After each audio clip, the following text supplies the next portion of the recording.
What is going on, guys? It is Derek with Raleigh Restorations. Today we're going to be doing this tutorial from Midsole Magic. So if you've already bought the product or it's on the way or you're thinking about buying it, hopefully this video will help you out. If you guys caught the last video or you think you already know how the process works, you can go ahead and skip till the end. I'll put the timestamp down in the description because after last video, I've gotten a lot of questions and repetitive comments that I go ahead and address at the end. So we're just kind of talk about different shoes, applications, and how you guys can save some money because again, I don't want to sell you something you don't need because I know saving money when you're starting a business or just doing it for fun or for friends or for yourself is super crucial. I've been there. Trust me, I completely get it.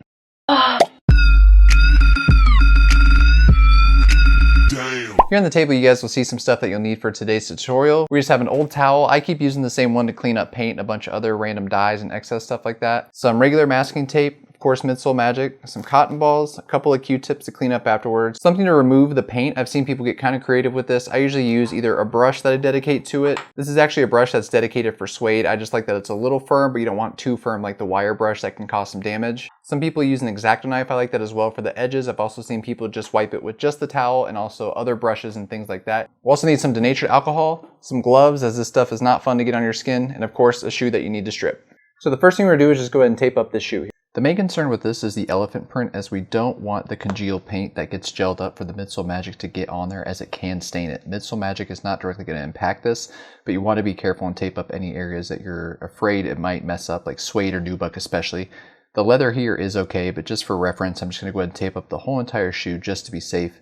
Again, you can't be too safe, so if you always want to tape up the entire upper or surrounding areas, go for it, but just a heads up, suede nubuck, you definitely want to make sure you don't get Midsole Magic on.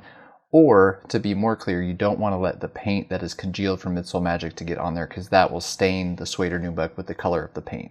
Here's just a close-up of how they should look once you're done. Again, this doesn't need to be an exact, precise tape job, but get it pretty close because you don't want any seeping underneath. So first thing I want to do is just grab our Midsole Magic here, and in this case I'm actually going to use a Q-tip just because I didn't have a brush or anything handy, but if you want to dedicate one paintbrush, just a regular paintbrush for this, it works a lot better. But since I'm going to be focusing on small areas here, I'm going to go ahead and just use this Q-tip. I'm going to focus on the black because I know for sure on this model and colorway that this black paint is really going to bubble up, and I'll show you that later. Just be sure to apply generously. You can't use too much. Again, you don't want to waste it, but there definitely is an amount that you do need to use, so hopefully you can see that clearly in the video and how much I'm applying. Once you start to see bubbling, you can go ahead and start wiping away or scraping away, and here's just a close-up showing you how that bubbling should look. So now I'll take this Xacto knife. Again, you can use a brush or anything else or scissors and just start scraping away. You can see that paint's literally just falling right off, and I'll go ahead and just time lapse this just to save you guys some time, but you can see this is coming off pretty easily. I'm trying to be a little more delicate and show you guys exactly what I'm doing, so I'm taking my time.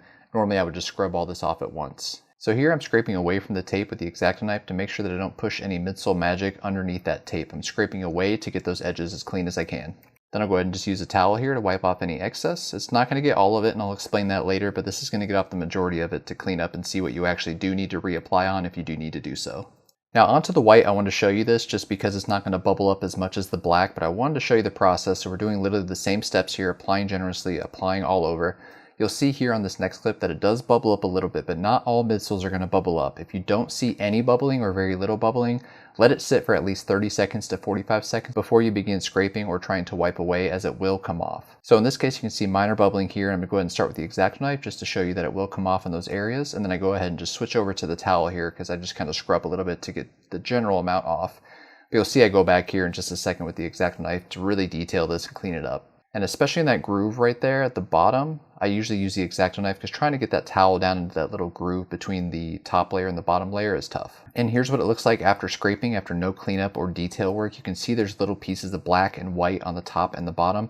That's the stuff you're going to go back and just pick off with an Xacto knife, as the paint should be weakened already. Or just use acetone or denatured alcohol on a Q-tip and just scrape that away. Or you can reapply Midsole Magic. But again, save the Midsole Magic if you can and just try and scrape it away, as it should be pretty loose if you definitely got some on there. So I'm not going to go ahead and launch into the actual midsole repaint and how to do that. I have videos for that. I'll link them up here. There's a couple with airbrush, hand painted methods. I also have one on productivity where I show you how to work on multiple shoes at the same time so you can get more done and thus making more money if you are making this a business.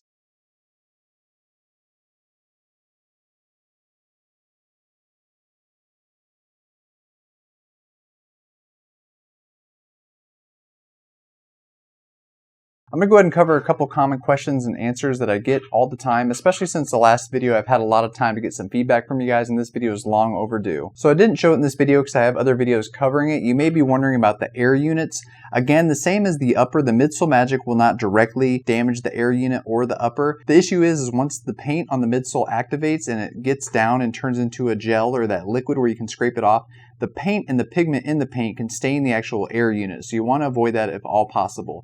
If some Midsole Magic does get in the air unit, it's not a big deal. I would just take a Q-tip and get it out quickly, and you probably will remove some of that paint, but you don't want it to sit there because that pigment will stain the air unit from the paint. However, the way I recommend to remove the paint and the air unit, which is usually really simple, just take those cotton balls that I have with the denatured alcohol and literally just saturate the cotton ball and just push it down into the air unit and move it back and forth.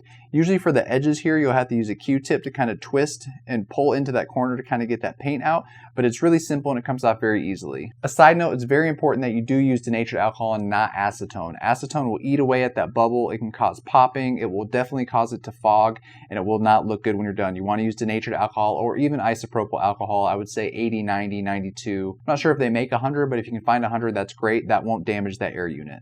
So the best way to go about knowing if you need Midsole Magic or if you already have some to know if you need to use it on that shoe, the best way to do that is to test on the midsole with either denatured alcohol or acetone. Again, I would use denatured alcohol first because acetone is a little more damaging, and try and just remove some of that paint if you can. I know for a fact Jordan 5s you're going to want to use acetone because Midsole Magic really won't work on that because those midsoles are already pretty porous and that paint has kind of just sunk into the midsole. Again, it's really hard to keep up with all the companies, not even just Jordan brand, but Nike, Adidas, anything that uses paint on a midsole. They're always changing the paint that they're using on the midsoles. Each colorway has a different paint and they all work very, very differently, so it's really hard to compile on a whole entire list. The nice part with social media is that you guys can reach me very easily. I'm very accessible, and I think that's what kind of separates me from the others, is that if you do DM me and you have a question, especially related to a product, I'm usually pretty quick to get back to you or at least get a response. Some people won't even look at it or get back to you, but definitely if you've got a product from me and you're supporting me and you're getting content from me and you appreciate me, I just really like giving back to you guys. So I'm definitely going to help you out if I see it. It might take me a little bit to get to it because I probably get anywhere from 20 to 50 DMs a day, so I try to get to them as quickly as possible. Again, you can hit me on Instagram at Raleigh Restorations is probably the best way, or via email, which is RaleighRestorations@gmail. All those social media links will be down below, as well as some other stuff from this video, such as products and where you can buy things that I use.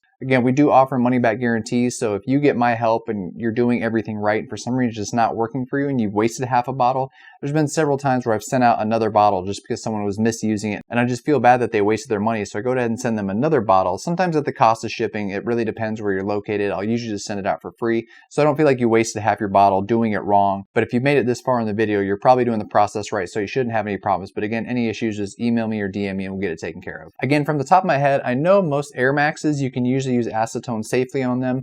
Jordan 6s are really tricky because there are some colorways on the Jordan 6s that you can just use acetone with no problem. There's also ones where you can use just Midsole Magic with no problem. So it's basically going to come down to acetone or denatured alcohol is going to work, or Midsole Magic is going to work. And where one doesn't work, the other one will work. However, this leads us on to the newer midsoles, which I still haven't spent a lot of time with because they're not really cracking yet because they're too new. Any shoes from around 2016, 2017, 2018, I haven't had to work with too much besides a few customs. And I don't know exactly what Midsole Magic will work on or if denatured alcohol or acetone will work on those. So I can't say for sure on those. But again, go through those steps earlier that I mentioned, starting with denatured alcohol or acetone and then Midsole Magic. I know for a fact some of the 2014, 2015 shoes, there's a top coat almost. And again, I don't know exactly what they use because they don't release that information. But Midsole Magic will eat off that top coat and then you can follow up with denatured alcohol after to get that paint off. If you start with denatured alcohol, you'll be sitting there scrubbing forever and it won't work. So Midsole Magic does the heavy work for you, getting off that really tough layer, and you can go back and clean off the rest. I will say personally, this is a great tip. Some of the newer shoes, I'd like to say the quality is getting better, but my advice, if you're not doing a restoration and they're not cracking, you're doing a custom, don't spend all your time trying to strip that midsole if it's a dead stock shoe or if the midsole isn't cracked at all. Just go ahead and prep it with denatured alcohol to get off that glaze, and then use a Bulldog adhesive promoter or some other type of adhesive promoter and just paint over it. Trust me, you'll be fine. Another question I commonly get is if someone's cleaning up someone else's work or they made a mistake, they wonder if Midsole Magic will remove Angelus paint or Jacquard paint or another paint. It absolutely will, but again, in this case, you can usually save your money and just use acetone or denatured alcohol because that paint will come off very easily. It's not nearly as tough as some of these vinyl-like paints that they use, especially on this Black Cement 3 or other similar shoes. I've also gotten questions about uppers. If someone's customized an upper, there's a bunch of paint, or they bought some used shoes and someone covered them in paint, if Midsole Magic will work on the upper. Honestly, I've never used it personally. Again, just save your money and use acetone. I imagine that it would work on the uppers, but it's going to get pretty messy. So I would just go ahead and use acetone and tape up the areas that you don't want to damage and just scrub away with acetone. Again, I'm just trying to offer you guys a resource and a helpful tool and give you the information to make your job much easier. Because I know when I started about 8 years ago, stripping midsoles was a headache. I would do it all night. My fingers would hurt. I would scrape. I would use acetone. I would damage midsoles. Midsole Magic has made that so much easier. And again, if you guys do find something else that works, I know some people use store-bought brands. I've tested them all. All of them have either given me subpar results or they ended up in midsole damage. And I've done a ton of testing with this. So if you guys do support me, you find the other content and tips and tricks that I give helpful, I really do appreciate supporting me and it helps me out a lot. If not, you got to save money and it's not in the budget. I completely understand. If you found something that works, go for it. I'm all about it. So if I missed anything in this video or you guys have any other comments that you want me to cover in a future video or a different video, just drop those in the comments down below. Or if you found this helpful, just leave a comment saying, hey, this is helpful, or hey, I appreciate it. However, if you guys have a direct question about an actual shoe that you're about to do, you can DM me first before you buy the product and I'll let you know if you do need the product and if it will work on that shoe, if I know from my past experiences. If not, we'll figure something out and I'll figure out how to get those stripped for you guys. Again, links for products and descriptions and everything are down below as well as some other helpful tools and things you guys might need. Check those out in the description. But until next time, I'll catch you guys later. Oh, kill!